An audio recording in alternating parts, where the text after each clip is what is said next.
maghanap ka ng some space na para mag-unwind or to meditate, yung Angono doon, kapag napuntahan mo, may inspired ka kapag nakita mo yung paligid. Isa sa mga patunay din dito, nung minsan pag-iikot ni Botong Francisco, nakita niya, or sabihin natin parang partially na-discover niya yung Angono petroglyphs. Hindi ko na sure kung galing na kayo doon or pupunta pa kayo doon niya. Galing na kayo doon. Okay, napansin yung petroglyphs it's more of a rock shelter. May mga carvings doon. So it means during the early days, may mga early settlers na dito sa Angono ng mga artists. So later on, yung katauhan ni Botong Francisco, naging involved siya sa community. Involved na yung bahagi siya ng mga festival, cultural activities, at the same time, nagtatayo siya ng iba't ibang grupo ng arts-related activity.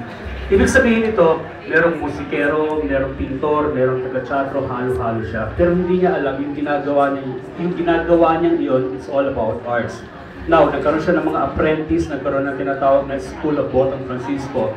Simula doon sa mga matatandang artist na naging katulong niya o naging bahagi niya, naipasa yung kaalamang iyon. Pag gumawa ng isang composition si Botong Francisco, parang ang sarap kopyahin, halos hindi ka na mag-iisip.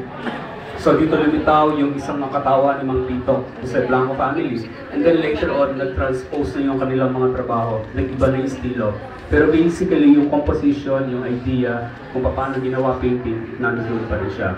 So right now, dun sa mga generation ng mga first artists, I can consider myself as a second generation ng mga, sabihin ko, mga tatay na, mga naging tatay-tatay namin na artist. Ano? Yung trabaho ginagawa ko dito is more on nature of my influences or kung ano yung nakikita ko sa paligid. Nandiyan siya yung tinatawag na figurative drawing,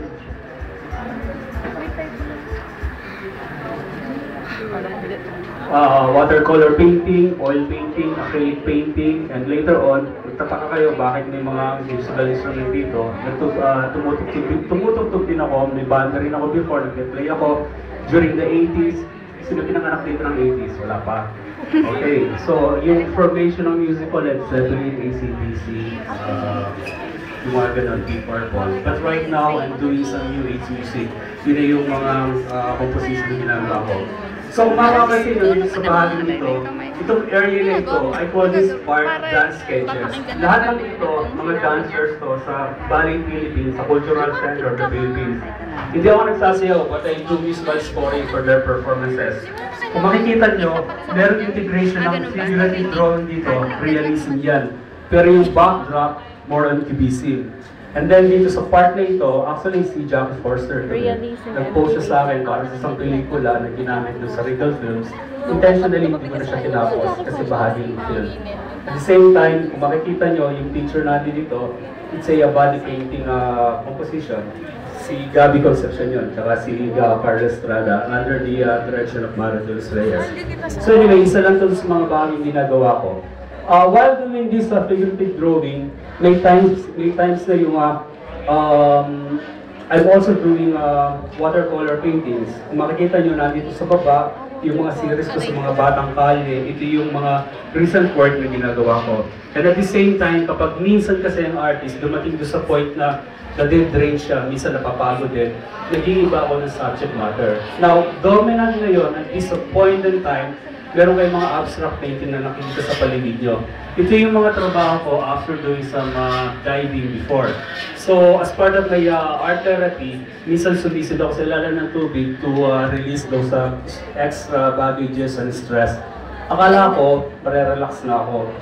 Pagpunta ko sa ilalim ng tubig, yung bote ng mineral water natin, hanggang ilalim ng tubig, umaabot siya. Yung basura natin ng mga plastic, umaabot hanggang ilalim ng tubig. So medyo na-alarm ako ng konti. Akala ko dito lang sa ibabaw makalat. Pero hanggang sa kasulok-sulukan sa ilalim ng tubig, may basura natin nakikita. So after going back, yung series na ginawa ko ngayon, something about the global climate situation. Yung mga painting ko dito, patungkol sa nature na something about on non-figurative drawing. Pag-umpisa lang muna ako dito sa area na ito. Ito ay isang hiking namin somewhere in Banahaw. Nung packet na kami doon, naglalakad ako, meron ako nakita isang area dito. Ito yung pinaka-main subject matter. Para siyang wildflower or something, nakalagay siya sa rock formation. Tapos ito yung mga trees, ito yung terrain and everything. So pagbalik ko dito sa studio, nagbigay ako ng interpretation. I work on this particular piece. Ito yung pinaka-focus ko, and then the rest, I talk about more on the earth colors and the textures na going to that particular place. And then dito naman sa mga abstract painting, na nakita nyo, there's a certain flow in this drawing. Ito yung parang pinaka-center point niya, and then ito yung pinaka-composition ng painting. It's more on the blue formation or yung reflections sa tubig. Meron kasi mga tubig, o may mga kulay sa tubig na hindi natin nakikita dun sa actual na kulay kapag nandito tayo sa ibabaw ng lupa.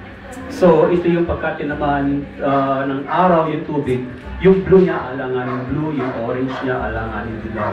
So, I find it very interesting. And kung mapapansin nyo, hindi regular acrylic painting or oil painting ginamit ko dito. Ginamitan ko siya ng fresco. Yung fresco, ito yung material na ginamit ni Michelangelo yung gawin niya yung Sistine Chapel. Kaya nakita niyo, para siyang buhangin o para siyang may lupa. Ano?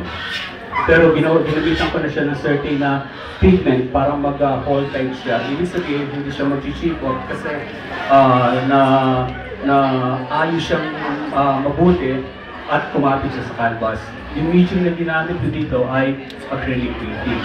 So aside from this work, nandun yung tinatawag na yung early works ko, formation ko as an artist, I'm doing mixed media painting. Yung mixed media painting, ito yung mga trabaho na dito sa on your right side.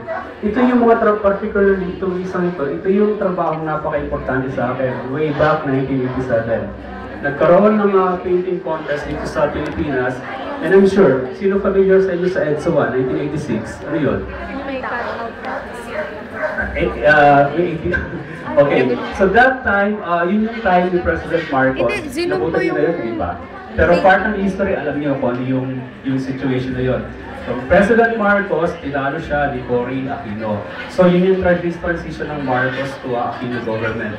And that time, sabi ko, yung EDSA 1, we did part of that EDSA 1, lumabas kami sa EDSA. So, if you can imagine, yung mismong Aurora Boulevard, hanggang Ortigas, punong-puno ng tao yun. Walang motor na makakadaan. Pag naglakad ka, ganito ang itsura natin. Ganito ang EDSA. Imagine niyo yung buong stretch ng EDSA, punong-puno ng tao yun. So, nung ginamit ko symbolism dito sa middle part na ito, mga bata, kinuha ko to sa idea ng Serizal na yung pag-asa ng bayan. At the same time, dito sa right side, naglagay ako ng mga indigenous material. Ito yung mga happy kits, mga laruan, and then some bamboo twigs as part ng indigenous progression, mga tawag dito, yung pag-developing place or community. And then sa upper part, yung painting na ito, naglagay ako ng para mga buildings. That time, 1987, wala pang flyover, but right now, everything's become reality. So I do believe yung artists sometimes when they envision, when they think of something, sooner or later, nagiging part yun and nagkakaroon siya ng kabuluhan. Siguro yung ito mahilig sa'yo sa Marvel Comics or DC Comics. Merong Dick Tracy, merong Buck Rogers and everything. Kung mapapansin nyo, sa mga cartoons na yun, meron silang parang mga TV monitor na maliit na walkie-talkie or yung mga watch na nandun din yung TV. Pero that was illusion before, but right now, in the 20th century, everything's become reality. Nandiyan na yung digicam nyo, nandiyan yung cellphone, everything computer, tapos pag nag-create kayo, ang bilis gumawa ngayon. So I do believe in technology helps a lot to create our own artistic inputs. So aside from that painting, kapag pagod na ako, let's say gusto ko nang mag-recharge,